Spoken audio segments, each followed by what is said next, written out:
സുഹൃത്തുക്കളെ, ഞാൻ Y's man Reji. As usual care the aged programme. ഇന്ന് എൻ്റെ കൂടെ വളരെ സീനിയറായിട്ടുള്ള രണ്ട് വ്യക്തികളുണ്ട്. എനിക്ക് വർഷങ്ങളായിട്ട് അടുപ്പമുള്ളതാണ്. എൻ്റെ ഫ്രണ്ട്സിൻ്റെ പേരൻസ് തന്നെയാണ്. ഞങ്ങളുടെ റെസിഡൻസിൽ വളരെ നാൾ അവർ രണ്ടുപേരും പ്രസിഡൻ്റൊക്കെ ആയിട്ട് സെർവ് ചെയ്തിട്ടുള്ളതാണ്. അതിൽ ഞാൻ ആദ്യം കാണിക്കാം. ഇത് ജോർജ് ടി പുന്നൂസ് അങ്കിൾ ഞങ്ങൾ വിളിക്കും. പുള്ളി LICയിലെ ഡിവിഷണൽ മാനേജറായിരുന്നു. അതുപോലെ ഇത് സോമ ആൻറ്റി ഞങ്ങൾ പറയുന്നത് സോമ ജോർജ്. പുള്ളിക്കാരത്തി ഹോം മേക്കറാണ്. അങ്കിളിൻ്റെ ഹോം മിനിസ്റ്ററാണെന്നാണ് ഞങ്ങൾ പറയുന്നത്. ഓക്കെ, അപ്പം നമുക്ക് ഇന്ന് നമ്മുടെ ഇത് ആസ് യൂഷ്വൽ നമ്മൾ കെയർ ദ ഏജ്ഡാണ്. അപ്പോൾ ഇവർക്ക് ഉള്ള എക്സ്പീരിയൻസസ് ഷെയർ ചെയ്യാനാണ് ഞാൻ ആഗ്രഹിക്കുന്നത്. അപ്പം അങ്കിൾ ആൻറ്റി കാണാമല്ലോ, ഇച്ചിരി ഉറക്കെ പറഞ്ഞോണം കേട്ടോ. ഓക്കെ, അപ്പം നമ്മൾ ഈ ടോപ്പിക്ക് പിടികിട്ടിയല്ലോ. ഇതിപ്പോൾ വൈസ്മാൻ്റെ റീജൻ, നിങ്ങൾ വൈസ്മാൻസ് ക്ലബിൻ്റെ അറിയാമല്ലോ. അപ്പോൾ റീജൻ്റെ ഇതായിട്ടുള്ള ഒരിതാണ് കെയർ ദ ഏജഡ്. അപ്പോൾ അതിൽ ഞങ്ങൾ പല പ്രോജക്ട്സും ചെയ്യുന്നുണ്ട്. ഇപ്പം നിങ്ങളുടെ ഒരു എക്സ്പീരിയൻസ് ആണ് നമുക്ക് വേണ്ടി, ഈ പ്രായമുള്ളവരെ കരുതുന്നതിനെ പറ്റി. ഇപ്പം നിങ്ങളുടെ ഇതിൽ നിന്ന് തന്നെ തുടങ്ങാം. നിങ്ങൾക്ക് എന്താണ് ഫീൽ? അതായത് നിങ്ങൾ ചെറുപ്പമായിരുന്നപ്പം ഇങ്ങനെ ഒരു പ്രായമുള്ള ഒരു സാഹചര്യത്തിൽ കൂടെ പോകുമെന്നോ, അല്ലെങ്കിൽ ആ വിചാരിച്ച പോലെയാണോ ഇപ്പം, അതോ കൂടുതൽ ബ്ലെസ്ഡ് ആണോ? എന്ത് തോന്നുന്നു? You can open your mind. തുടങ്ങിക്കോ. ഒരു വിധത്തിൽ പറഞ്ഞാൽ ബ്ലെസ്ഡ് ആണ്. അപ്പം താങ്ക് ഗോഡ് അല്ലേ, വലിയ ആരോഗ്യ പ്രശ്നങ്ങളില്ല. നമ്മുടെ കാര്യങ്ങളൊക്കെ നടക്കാനായിട്ടുള്ള സപ്പോർട്ടുണ്ട്, പെൻഷനും കാര്യങ്ങളും ഒക്കെ ഉണ്ട്. പിന്നെ പിള്ളേരും ഒരുവിധം സെറ്റിൽഡായി. പക്ഷേ അവർ നമ്മുടെ കൂടെ അല്ലെങ്കിലും അതൊരു വിഷമമാണ്, ഫിസിക്കലി ഇല്ല എന്നുള്ളത്. അതെ, അവർക്ക് അവരുടേതായിട്ടുള്ള ഫ്രീഡവും അവരുടേതായ രീതിയിൽ അവർ സെറ്റിൽഡാണ്. പക്ഷേ ഇടയ്ക്കിടയ്ക്ക് അവർ വരും, വിളിക്കും, പിന്നെ വീഡിയോ കോളൊക്കെ ചെയ്യും. ഓക്കെ, അപ്പം on the whole you feel happy അല്ലേ? മൊത്തത്തിൽ ഹാപ്പിയാണ്. അതൊരു വളരെ നല്ല കാര്യമാണ്. കാര്യം പലർക്കും ഇപ്പം പലരും പറയുന്ന, ഡോക്ടേഴ്സൊക്കെ പറയുന്നത് പറഞ്ഞാൽ ഒരു വലിയ അസുഖം മതി ഒരു കുടുംബത്തെ തകർക്കാൻ എന്നാണ് പറയുന്നത്.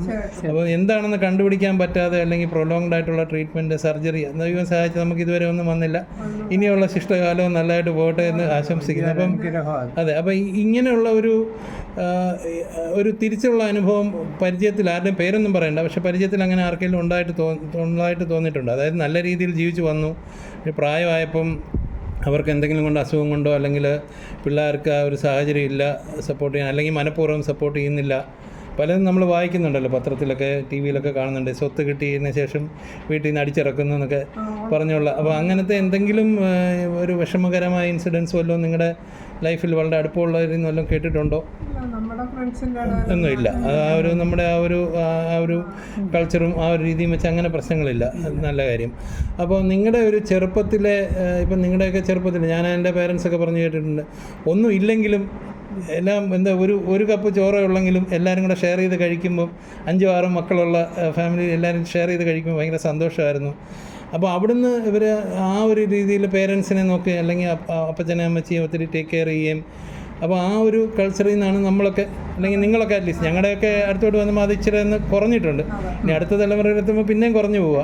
അപ്പോൾ ആ ഒരു നിങ്ങളുടെ ചെറുപ്പകാലം വെച്ചിട്ട് ഇപ്പോഴത്തെ ഒരു ജനറേഷൻ്റെ, അല്ലെങ്കിൽ ഇപ്പോഴത്തെ ജനറേഷന് കൊടുക്കാൻ എന്തെങ്കിലും അഡ്വൈസ് ഉണ്ടോ? ഈ ഒരു കെയർ ദ ഏജ്ഡ് എന്നുള്ള രീതിയിൽ പ്രായമുള്ളവരെ കരുതുക. ഇപ്പോഴത്തെ ചെറുപ്പക്കാർക്ക് അത് പറ്റുന്നില്ല. പുറത്തായിരിക്കാം, സമയമില്ല, അല്ലെങ്കിൽ അവർക്ക് ഇവിടെ അങ്ങനത്തെ ഒരു സൗകര്യമില്ല. അവരെ പക്ഷെ അവരുടെ വഴിക്ക് വിട്ടേക്ക് നല്ലതാണ്. അതെ, ഇരിക്കണമെന്ന് പറയുന്ന പ്രാക്ടിക്കൽ അല്ല. കാര്യം ഇതിനകത്ത് ഒരു കാര്യം വേറെ ഒരാളോട് ഞാൻ സംസാരിച്ചു പോലെ, പണ്ട് കാലത്ത് എന്ന് പറഞ്ഞാൽ ഇങ്ങനെ ജോലിയല്ല, പക്ഷെ നിലം, പിന്നെ കാച്ചില്, കപ്പ, ചേമ്പ്, കിഴങ്ങ്, വാഴ എല്ലാം. അതെ, ആരെങ്കിലുമൊക്കെ ഒരു ഹോം അഡ്മിനിസ്ട്രേഷൻ ആരെങ്കിലും കാണും. ഇപ്പൊ അങ്ങനെ ഒരു സാഹചര്യം ഇല്ല. സാമ്പത്തിക ബുദ്ധിമുട്ടൊന്നും ഇല്ലാതെ അങ്ങനെയൊക്കെ അങ്ങ് കഴിഞ്ഞു പോകും. അപ്പോൾ ഈ ഒരു രീതിയിൽ, അതായത് കൂടെ താമസിക്കാനും കരുതാനും പറ്റിയില്ലെങ്കിലും ഇടയ്ക്കൊന്ന് വിളിച്ച് തിരക്കുക, അല്ലെങ്കിൽ വല്ലപ്പോഴും സമയമുള്ളപ്പോൾ ഒന്ന് വന്ന് ഇടയ്ക്കിടയ്ക്ക് അവർ വരുന്നുണ്ട്. അത് തന്നെ വലിയ കാര്യമാണ് അല്ലേ? അപ്പോൾ അതുപോലെയെങ്കിലും ചെയ്യാൻ സമയം കണ്ടെത്താൻ പറ്റിയില്ലെങ്കിലും കുറച്ചെങ്കിലും ഈ രീതിയിൽ ചെയ്യണമെന്നുള്ളതാണ് അല്ലേ? നമുക്ക് ആരോഗ്യം ഉണ്ടായിരുന്നപ്പോൾ നമ്മൾ അങ്ങോട്ട് പോകുമായിരുന്നു. ഓക്കെ, ഇപ്പോൾ പോകുന്നത് കുറവായി. ഓക്കെ, പക്ഷേ നമ്മുടെ റെസിഡൻസിൽ തന്നെ നമ്മളിപ്പം ഒരു ഇനീഷ്യേറ്റീവ് എടുത്തല്ലോ, അതായത് പ്രായമുള്ളവരുടെ വീട്ടിൽ ബർത്ത്ഡേ, വെഡിങ് ആനിവേഴ്സറിക്ക് പോകുന്നു.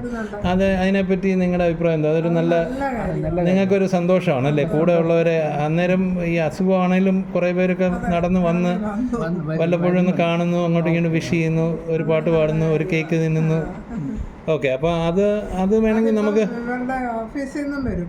ഓക്കെ.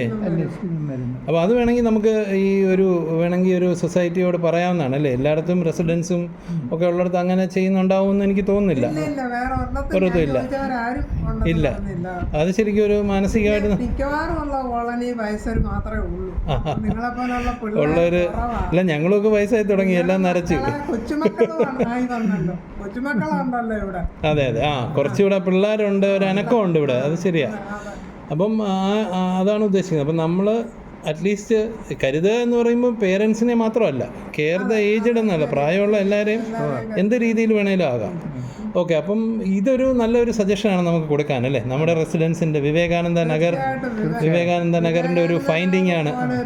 ഒരു നല്ല കോളനി, എല്ലാവരും തമ്മിൽ നല്ല അടുപ്പമുണ്ട്, വലിയ ഈഗോയും പ്രശ്നമൊന്നുമില്ല.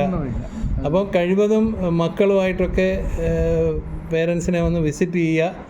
പിന്നെ ഈ പറയുന്ന പോലെ ഇടയ്ക്കൊരു ബർത്ത്ഡേയോ അല്ലെങ്കിൽ ഒരു വെഡിങ് ആനിവേഴ്സറിയോ വിഷ് ചെയ്യാൻ പറ്റുമെങ്കിൽ വിഷ് ചെയ്യുക എന്നുള്ളതാണ് നമ്മുടെ ഒരു എക്സ്പീരിയൻസ് ഷെയർ അല്ലേ? ഓക്കെ, അപ്പം താങ്ക് യു വെരി മച്ച്. വേറെ എന്തെങ്കിലും ആഡ് ചെയ്യാനുണ്ടോ? ഇല്ല, ഇത് തന്നെ. അപ്പോൾ ഇങ്ങനെ ഒരു ഇൻ്റർവ്യൂവിൽ സഹകരിച്ചതിന് വളരെ നന്ദി. നിങ്ങൾക്ക് ഒരു സന്തോഷമായി കാണും അല്ലേ? ഞാൻ പറഞ്ഞുകൊണ്ടേ എല്ലാം അങ്കിൾ ഷേവ് ചെയ്ത് കുളിച്ച് കുട്ടപ്പന, ആൻറ്റി ആണെങ്കിലും നല്ല അടിപൊളി സാരിയൊക്കെ കൊടുത്ത്, വെരി ഗുഡ്. അപ്പോൾ താങ്ക് യു വെരി മച്ച്. അവരുടെ എക്സ്പീരിയൻസ് ഷെയർ ചെയ്തു. നമ്മൾ ഇതുപോലെയുള്ള കാര്യങ്ങൾ നമ്മളത്ര പെർഫെക്റ്റ് ഒന്നും ആയിരിക്കത്തില്ല. ഇതെല്ലാം കംപ്ലീറ്റ് എടുക്കും. നമ്മുടെ സംസാരം എല്ലാം കംപ്ലീറ്റ് ആയിട്ട്, ഒരു എഡിറ്റും ഇല്ല, കലർപ്പില്ലാതെ അങ്ങ് വിടുകയാണ്.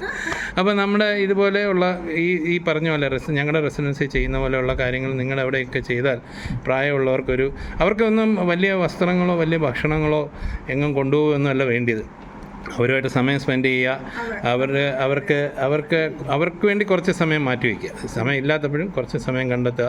Okay, thank you very much for listening and have A nice day. Bye bye.